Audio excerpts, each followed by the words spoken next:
j'ai choisi de partir sur l'idée de formes de visages différentes. Une technique qui se fait en 3 étapes principales, qui demande à créer une tête, d'effectuer un moule en plâtre et ensuite de faire un tirage en latex. Ah, c'est ici que ça se passe. C'est mon premier jour où j'assiste quelqu'un en fabrication de têtes en latex. Donc je sculpte la terre dans la première étape. Ma fille, c'est de la terre. Ma fille, tu vois bien, c'est de la terre. Pendant que je fais cette création de visage, je dois déjà penser à comment je vais réaliser mon moule en plâtre.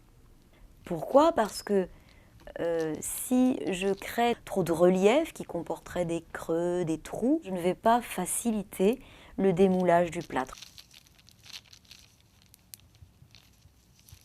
C'est vraiment le moment le plus intéressant de la création, puisqu'on s'aperçoit que à chaque relief qu'on met, la moindre petite variation, ça crée un autre personnage, ça crée un autre visage, une autre expression, une autre sensation. Et donc, je pourrais sculpter comme ça à l'infini sans m'arrêter, comme si j'avais devant moi un paysage qui évoluait en permanence. Mais à un moment donné, il faut se mettre d'accord sur une forme. Et à partir du moment où on s'est arrêté sur la forme, on va commencer à préparer ce qu'on appelle le modèle, donc la sculpture, à l'étape d'après, qui sera l'étape du moulage justement de ce modèle. Pour finaliser ma sculpture, je vais d'abord lisser ce visage avec de l'eau. Après, je vais attendre un petit peu que ça sèche. Ensuite, je vais passer un isolant. Moi, j'utilise du savon liquide. Je fais attention à bien mettre une couche égale sur tout le visage.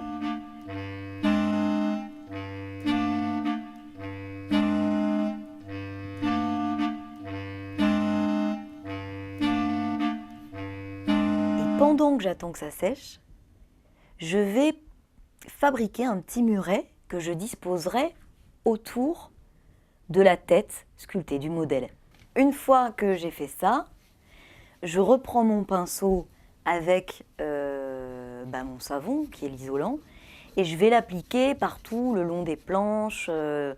Et ensuite, pour éviter les fuites lorsque je vais verser mon plâtre, je vais mettre tout autour de mes planches donc un petit rondin, un petit boudin.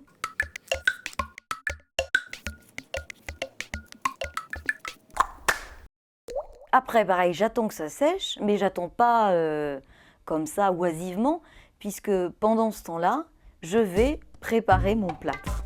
Ah, ciel! On m'a demandé d'aller chercher le plâtre. Donc je vais prendre une petite poignée de plâtre que je vais disperser en fine pluie. Ah, toute cette poudre de plâtre, ça m'en met plein les narines.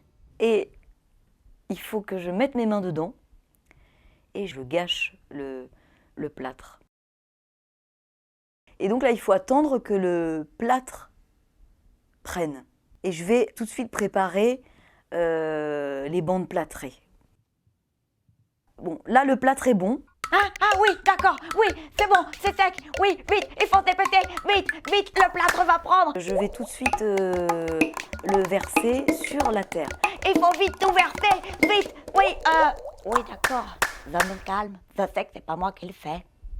Je vais déjà verser une première couche très liquide afin d'être sûr qu'il n'y ait pas de bulles. Et quand le plâtre est un peu plus durci, je verse le reste.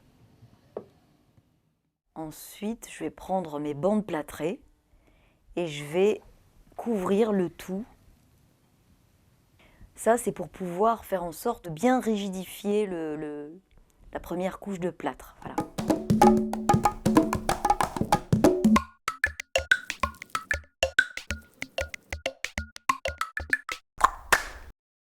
Après, normalement, il y a un petit temps de séchage du plâtre. Faut attendre. Attendre. Donc une fois que mon plâtre est suffisamment sec, ce que je fais, c'est que j'enlève tout de suite la terre, mais ça c'est parce que je ne garde pas les visages. Sinon on peut attendre que la terre entièrement soit sèche à l'intérieur si on décide de garder le modèle. Et là on va passer au démoulage. Voilà, je peux utiliser un couteau au départ pour décoller la terre au tout début. Et après, en la secouant bien, cette tête, la tête va tomber toute seule sur la table, à condition qu'il n'y ait pas nos fameuses contre-dépouilles, qui feraient que ça retiendrait la terre. Après, je regarde ce plâtre, et puis là, j'ai une petite astuce pour nettoyer le plâtre. Je vais prendre un petit rondin de terre, que je vais rouler comme ça le long des parois. Ça va prendre les petits morceaux de terre qui sont restés dessus, ça va coller comme un scotch. Une fois que ça c'est fait,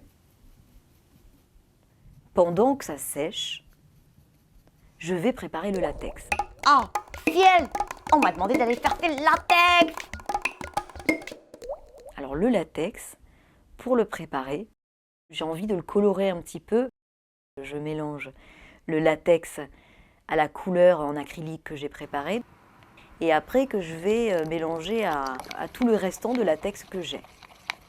Le latex, ça dégage une odeur absolument, comment dire, Oh, ça pue! impérativement, quand on fait du latex, il faut absolument ventiler. Une fois que ça c'est prêt, je verse le latex dans le moule, le long de la paroi. Et là, je prends mon moule et je vais tourner mon moule pour bien le répartir sur toute la surface, voilà, sur l'empreinte de la sculpture. Hop, je vais enlever l'excès de latex que j'ai. Je vais attendre que ça sèche. Ce qu'il y a d'intéressant avec le latex aussi, c'est que la couleur n'est pas la même au moment où je la verse et au moment où elle va sécher. C'est pour ça que quand on veut teinter le latex, il faut faire attention à faire des couleurs beaucoup plus claires parce qu'en séchant, le latex va foncer la couleur. Et là, je vais recommencer plusieurs fois jusqu'à ce que je puisse avoir l'épaisseur attendue du visage en latex.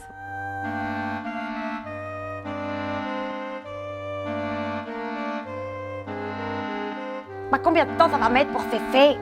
Là, il faut attendre même voire 2, 3, 4 jours, voilà, tout dépend. Ah bon? Ça sert à rien ce que je fais? Et une fois que c'est sec, je vais démouler. Et donc là, j'ai mon visage en latex à côté du moule. Et voilà, c'est fini!